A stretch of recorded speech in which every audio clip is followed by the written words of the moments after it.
Hello friends, आज हम लोग जो देखेंगे बीए हिस्ट्री जो कर रहे होंगे और जिनका सेमेस्टर फर्स्ट होगा, जिनका ग्रेजुएशन में अभी आप जान रहे हैं न्यू एजुकेशन पॉलिसी जो 2020 की थी, उसके तहत अभी ग्रेजुएशन 4 वर्षों का कर दिया गया। 8 सेमेस्टर में एग्ज़ाम होगा।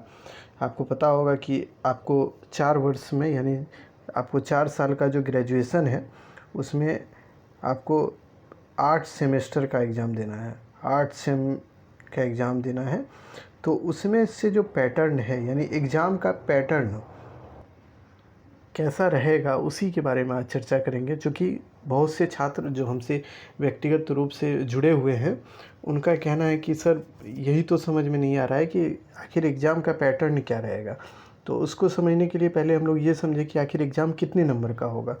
तो पहले तो देखिए, एग्ज़ाम जो होगा वो 100 नंबर का हर एक पेपर का होगा और एक सेमेस्टर में आपका 2 पेपर, जो हिस्ट्री अगर ले रहे होंगे तो उसमें 2 पेपर आपको पढ़ना होगा, एक तो वर्ल्ड का और एक इंडिया का, तो यानी भारत का। तो पहला तो सेमेस्टर 1 में आपका जो सिलेबस है उसके अकॉर्डिंग आपका पहला जो पेपर है वो है आइडिया ऑफ भारत, यानी भारत की अवधारणा के बारे में पढ़ना है आपको। तो उसमें आपका जो है वो 100 नंबर का वो पेपर है आपका। तो अंडरस्टैंडिंग ऑफ इंडिया यानी कि आइडिया ऑफ भारत जो आपको समझना है वो 100 नंबर का है, मेजर पेपर है ये। तो इसमें आप देखेंगे कि 30 नंबर इसमें जो होंगे वो इंटरनल होंगे, जो कि यूनिवर्सिटी में आप पढ़ रहे होंगे, जिस किसी भी यूनिवर्सिटी में, तो वहाँ पे आपका 30 नंबर का एग्ज़ाम जो होगा कराया जाएगा। हो सकता है कि वो आपका असाइनमेंट भी ले, या फिर हो सकता है वो इंटरनल एग्ज़ाम इस तरीके का हो कि उसमें असाइनमेंट के साथ साथ हो सकता है कि वो लिखित तरीके से आपसे परीक्षा भी कराएं। तो ये हो सकता है, ये यूनिवर्सिटी के ऊपर है कि वो CIA जिसको बोलते हैं आप, कि इंटरनल एग्ज़ाम वो किस तरीके से कराएंगे। तो ये 30 नंबर आपके कॉलेज के ऊपर डिपेंड करेगा कि वो कितने नंबर आपको 30 में देते हैं, ये हुआ। उसके बाद 70 नंबर का एग्ज़ाम आपका जो होगा रिटेन होगा, यानी कि आपको लिखित एग्ज़ाम देना होगा वो 70 नंबर का, जो कि यूनिवर्सिटी कंडक्ट कराएगी। देखिए, 30 नंबर इंटरनल जो है वो तो कॉलेज का काम होगा कि वो आपको कैसे देगी नहीं देगी, वो तो कॉलेज अपना डिसाइड करेगी। बट आपका जो 70 नंबर का एग्ज़ाम वो यूनिवर्सिटी कराएगी, जिसमें 3 घंटे आपके पास रहेंगे और उसके बाद आप उस एग्ज़ाम को देंगे। 3 घंटे में 70 नंबर का जो सवाल होगा उसमें आप देखिएगा वो 3 पार्ट में बटा होगा, part A, part B, part C. तो पार्ट ए में जो होगा वो ऑब्जेक्टिव होगा। इसमें 10 ऑब्जेक्टिव क्वेश्चन होंगे, जिसमें से 10 ऑब्जेक्टिव क्वेश्चन में से सभी 2-2 नंबर के, यानी 2 नंबर के सभी ऑब्जेक्टिव क्वेश्चन होंगे, जो कि 20 नंबर, यानी 10 ऑब्जेक्टिव हैं तो 20 नंबर के हो गए आपके। उसके अलावा पार्ट बी में आप देखिएगा शॉर्ट आंसर क्वेश्चन होगा, जिसमें 4 क्वेश्चन आपको दिए जाए, यानी आपको टोटल 6 क्वेश्चन इसमें दिया जाएगा और उसमें से 4 क्वेश्चन के उत्तर आपको लिखने होंगे, जो कि हर एक क्वेश्चन 5-5 नंबर का होगा, यानी कि 5 चौक 20 यहाँ पे हो जाएगा। यानी आप 5 से गुना करेंगे 4 क्वेश्चन का, ये शॉर्ट आंसर क्वेश्चन होगा तो ये 20 नंबर का हो जाएगा। तो इस तरह के सवाल जो भी होंगे वो सामान्यतः आपको जो भी इसको, अब रहता है कि पहला प्रश्न ये भी हमारे सामने उठ के आया था कि आखिर से कितने पेज में किस तरह के आंसर क्वेश्चन को लिखा जाए। तो देखिए, 4 क्वेश्चन जो आपका 5-5 नंबर का होगा, उसको अगर आप 2 पेज कम से कम लिखते हैं तो काफ़ी है। 2 पेज से ज़्यादा ही लिखिए, कम नहीं लिखना है इसमें। यानी कि आप 2 से अगर मल्टीप्लाई करें 4 को तो आप हो जाता है ये 8 पेज, कम से कम 8 पेज यहाँ पे आप लिखिए। उसके बाद आपके पास 3 लॉन्ग आंसर क्वेश्चन होगा, जिसमें कि आपको 10-10 नंबर का हर एक क्वेश्चन होगा, जो कि 10 नंबर का होगा और 3 क्वेश्चन उसमें आपको जवाब अटेंड करना है, जो कि पार्ट सी में है। तो उसमें आपको 30 नंबर का ये एग्ज़ाम होगा, ये जो पेपर होगा इसमें 30 नंबर का ये पार्ट सी वाला होगा। तो इसमें आपको जो है 10-10 नंबर का हर एक पेपर है। तो अगर आप 4 से 5 पेज हर एक प्रश्न का उत्तर दे रहे होंगे तो ठीक माना जाएगा, लेकिन आप कोशिश ज़रूर करिएगा कि 5-5 पेज में उत्तर कम से कम होना चाहिए। तो आप अगर 5 पेज का उत्तर लिख रहे होंगे तो यानी 3 क्वेश्चन इसमें लिखना है, तो 5 गुना 3 कर दें तो 15 क्वेश्चन, 15 पेज हो गया।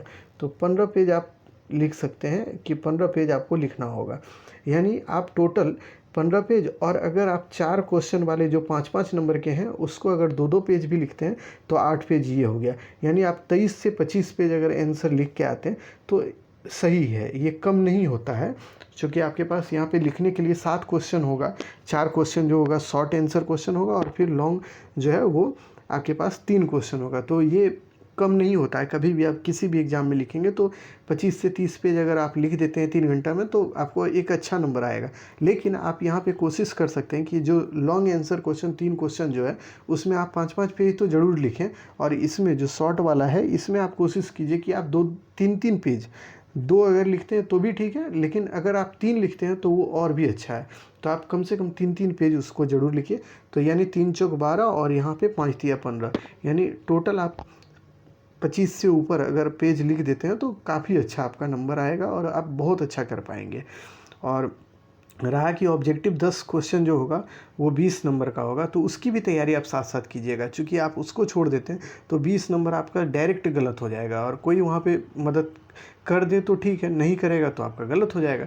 इसीलिए ये आवश्यक है कि आप उस ऑब्जेक्टिव क्वेश्चन की भी तैयारी करें जो कि उसमें पूछे जाने वाले। अब है कि मान लीजिए कि आपने सभी क्वेश्चन के उत्तर दिए और आपने सभी को आप जोड़िएगा तो 70 नंबर का ये एग्ज़ाम जो आपका रिटन एग्ज़ाम है ये यूनिवर्सिटी कराएगी। तो ये तो आप देख लीजिए कि 70 नंबर का वहाँ यूनिवर्सिटी में, और आप जो है 30 नंबर का इंटरनल होगा। लेकिन अब सवाल उठता है कि आखिर इसकी तैयारी कैसे करें। तो आप जिस चैनल के माध्यम से जुड़े हुए हैं अभी, हमारा ये चैनल स्टडी 26, ये आप ही लोगों के लिए है। इसमें आप निःशुल्क तरीके से और मतलब ईमानदारी से आप देखिएगा कि बहुत ही ढंग से इसमें हम कोशिश किए हैं कि हर एक लेक्चर के साथ आपको उसका पीडीएफ दें, और उसके अलावा उससे संबंधित जो ऑब्जेक्टिव और सब्जेक्टिव क्वेश्चन है, सब्जेक्टिव क्वेश्चन भी कैसे कैसे पूछे जा सकते हैं उनको भी हम उसमें मोस्ट इम्पॉर्टेंट करके हर एक जो आपके पास जो पीडीएफ होगा उसके अंतिम पेज पे उसके मोस्ट इम्पॉर्टेंट क्वेश्चन जो उस पूरे पीडीएफ से निकल के बनेगा वो लिखा रहेगा कि हाँ ऐसा ऐसा क्वेश्चन आपसे पूछा जा सकता है। दूसरी बात, इसमें हम ये भी प्रयास करेंगे कि आपके हर एक टॉपिक के बाद उसके ऑब्जेक्टिव्स भी कुछ करा दिया जाए, ताकि आप उस ऑब्जेक्टिव को तैयार कर लें तो आपसे कोई गलती ना हो। मेन एग्ज़ाम जब आप दे रहे होंगे तो वहाँ कोई आपसे गलती ना हो। तो ये हमारा प्रयास रहेगा और हम उस प्रयास में अग्रसर भी हैं, उसके लिए हम काम भी कर रहे हैं। और इसके पहले हमने हिस्ट्री से संबंधित सिलेबस का डिस्कस किया है कि कैसे कैसे कौन कौन से सिलेबस हैं हमारे हिस्ट्री के, तो उनको भी आप देख लीजिएगा कि सिलेबस फर्स्ट सेमेस्टर का क्या है, तो उसको भी देख लीजिएगा। देखिए ये मेरा पुराना अनुभव है, चूँकि हमने खुद भी, मैं पटना यूनिवर्सिटी से पढ़ा हूँ और वहाँ से मैं गोल्ड मेडलिस्ट रहा हूँ, तो हमको ये पता है कि आखिर कैसे तैयारी करनी है नहीं करनी है। तो ये हमारा अनुभव है, और ये आप निश्चिंत रहें कि आपको जो भी चीज़ें दी जाएंगी वो गुणवत्तापूर्ण होगी और बहुत ही ढंग का होगा। तो आप इसलिए आप तैयार रहिएगा कि कैसे क्या तैयारी करनी है, ये हम सारी चीज़ें इसमें डिटेल तरीके से आपको बताने वाले हैं। उसके अलावा देखिए इसमें पहली बात तो ये होती है कि फ़र्स्ट सेमेस्टर में आखिर बुक क्या पढ़ें। तो बुक में आप देखिए हम 3 बुक का आपको रेफरेंस दे रहे हैं जिसको एकदम ही पढ़ सकते हैं आप, और किसी 3 में से एक भी आप पढ़ लेंगे तो काफ़ी है, मोर देन इनफ है इस सेमेस्टर के लिए। पहली तो है कि प्राचीन भारत, ये आर.एस. शर्मा, राम शरण शर्मा की पुस्तक है। ये बहुत अच्छी किताब है, आप देखिएगा। ये पतली भी है, हम इसके डिस्क्रिप्शन में आपको डाल देंगे। उस बुक का हमने रिव्यू भी किया हुआ है, हमारे ही चैनल पे है, आप देखिएगा। बुक रिव्यू में जाएंगे तो आर.एस. शर्मा की पुस्तक का हमने रिव्यू किया है, तो आप देख सकते हैं, या नहीं तो हम डिस्क्रिप्शन में उसके लिंक को डाल देंगे तो आप देख लीजिएगा वहाँ से। उसके अलावा आप देख सकते हैं प्राचीन भारत एक है के.सी. श्रीवास्तव की। ये बुक बहुत ही स्टैंडर्ड बुक मानी जाती है, जो कि यूपीएससी हो या यूजीसी नेट हो, इसकी तैयारी अगर कोई कर रहा हो तो इस किताब को ज़रूर पढ़ना चाहिए, उनके लिए बहुत ज़रूरी हो जाता है। अगर आप नहीं भी, आप शुरुआत अगर कर रहे हैं तो या तो आप आर.एस. शर्मा को पढ़ लें, या फिर आप टीच योर सेल्फ, जो कि पटना यूनिवर्सिटी के ही एक प्रोफेसर हैं कामेश्वर प्रसाद, जो कि अब रिटायर हो गए हैं, तो उनके द्वारा लिखा गया है। ये पुस्तक बहुत अच्छी पुस्तक है, इनको हमने कई एक बार पढ़ा है, तो आप इसे ज़रूर पढ़ सकते हैं। या तो इसे पढ़ें या इसे पढ़ें, ये दोनों ही बुक से ये पूरे के पूरे सिलेबस आपको समझ में आ जाएंगी। और जो भी चीज़ें हैं जो आपके सिलेबस में है, फर्स्ट सेमेस्टर हो या सेकेंड सेमेस्टर, जो कि एंसेंट इंडिया से रिलेटेड है, पूरा का पूरा यही 2 बुक में आपका मतलब कवर कर जाएगा। कोई भी एक बुक, ये 3 बुक में से कोई भी एक बुक ले लेते हैं तो ये कवर कर जाएगा। लेकिन मैं तो रिकमेंड आपको करूँगा कि आप टीच योर सेल्फ ही लें, क्योंकि इसकी भाषा बहुत ही सरल है और बहुत ही बेहतरीन किताब है। आप जब पढ़ेंगे तो आपको एहसास होगा कि इस पुस्तक को मतलब इतने ढंग से लिखा गया है कि ताकि आप आसानी से चीज़ों को समझ सकें और बातों को ध्यान में रख सकें। तो इसीलिए मैं कहूँगा कि आप टीच योर सेल्फ ही लें और इसी को पढ़ें आप। तो आप इस अगर बुक को पढ़ते हैं तो इससे आपका फर्स्ट सेमेस्टर का तो एकदम ढंग से आप तैयारी कर पाएंगे। उसके अलावा अगर आप नहीं बुक पढ़ना चाहते तो कोई दिक्कत की बात नहीं है, क्योंकि हमारे चैनल पे तो सारी चीज़ें होंगी और इस बुक को भी हमने आधार बना के सारी लेक्चर को रिकॉर्ड करेंगे हम। ऐसे तो हमारे चैनल पे कोई भी गैस गाइड का कोई भी सहारा नहीं लिया जाता है और ना ही हम गैस गाइड के बदौलत आपको कोई भी तैयारी कराएंगे।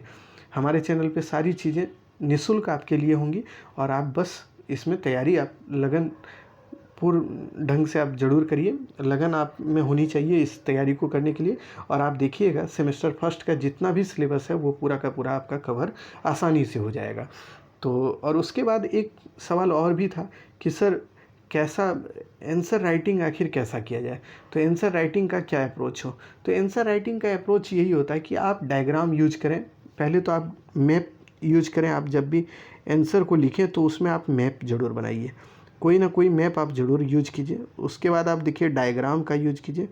डायग्राम का यूज कीजिए, वो हम सारे के सारे वीडियो जब आप देखिएगा आगे हम पढ़ा रहे होंगे तो वहाँ पे देखिएगा डायग्राम है, फ्लो चार्ट है, मैप है, इन तमाम चीज़ों का हम विश्लेषण उसमें किए हैं और यूज भी किए हैं कि आखिर कैसे कैसे आप डायग्राम का कहाँ पे यूज कर सकते हैं, मैप का कहाँ यूज कर सकते हैं, कहाँ पे आप भारत का नक्शा का यूज कर सकते हैं। तो फिर भारत की स्थिति को अगर जाननी होगी तो कहीं पे अगर कोई भी चीज़ को जानना होगा, कोई राजवंश को जानना होगा तो वहाँ पे आप मैप का ज़रूर यूज कीजिए ताकि आपका उत्तर और भी स्पष्ट और अच्छा दिखने में लगे।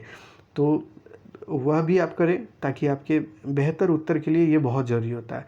दूसरी बात ये है कि आंसर जो लिखना है वो उसकी स्पीड क्या हो। तो स्पीड में यही है कि आप प्रैक्टिस रेगुलर अगर करेंगे तो आपकी लेखन शैली का स्पीड धीरे धीरे बढ़ जाएगा और जब बढ़ जाएगा तो आप आसानी से आप देखेंगे 3 घंटे में आप कम से कम तो 25 पेज तो लिख ही दीजिएगा। 25 पेज आप लिख दीजिएगा। उसमें भी अगर आप मैप और डायग्राम का यूज करेंगे तो ये और भी ज़्यादा लिख सकते हैं, आप 30 पेज तक लिख सकते हैं। हर एक प्रश्न में आप अगर डायग्राम हो या मैप हो, इन तमाम चीज़ों का प्रयोग करेंगे तो उत्तर भी बहुत स्पष्ट और साफ दिखेगा और आप अच्छे तरीके से नंबर भी गेन कर पाएंगे। ये आपको समझ में धीरे धीरे आएगा। जब अगले लेक्चर में हम लोग वीडियो को मेरा अगला जो लेक्चर आएगा आपके सामने तो उसमें आप जब देखेंगे कि हमने कंटेंट को जो रिटन फॉर्म में आपको लिख के दिया है या PDF में आपको जो मिलेगा उसमें आपको समझ में आ जाएगा कि आखिर कैसे कैसे आंसर को लिखा जाए और किस तरीके को अपनाया जाए। और दूसरी बात ये है कि अगर आप नए हैं हमारे चैनल पे तो प्लीज़ सब्सक्राइब कर लीजिए हमारे चैनल को, लाइक कीजिए वीडियो को, शेयर ज़रूर कीजिए। और BA फर्स्ट सेमेस्टर जो कि हिस्ट्री हो या पॉलिटी हो, सभी विषय की बारी बारी से हम लोग तैयारी कराएंगे इस चैनल के माध्यम से। पहले तो इतिहास को हमने शुरू किया है तो पहले इतिहास को ही हम लोग देख लेंगे, फिर अगले मतलब जो भी है और भी जो सब्जेक्ट है उनकी तैयारी हम लोग करेंगे। तो आप अगर BA से संबंधित किसी भी कोर्स की तैयारी कर रहे होंगे तो प्लीज़ हमारे चैनल को सब्सक्राइब कर लीजिएगा। फिर अब मिलेंगे हम लोग अगले वीडियो में, तब तक के लिए धन्यवाद।